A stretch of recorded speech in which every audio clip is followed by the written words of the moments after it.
crank may not start. The engine cranks slowly.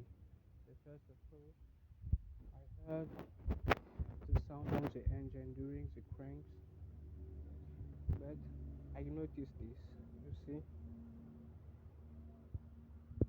the battery connector is loose, and this wire goes directly to the starter motor.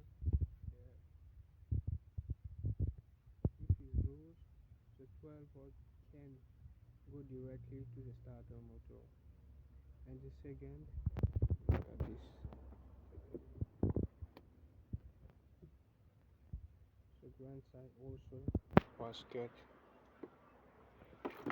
I just need to tight the bolt and fix this, and the car will start. Always pay attention to the battery connector first of all. Always when you have a no crank or no start, crank, no crank, no start, or the car start crank slowly. Keep always in your mind battery first and battery terminal second. See you later.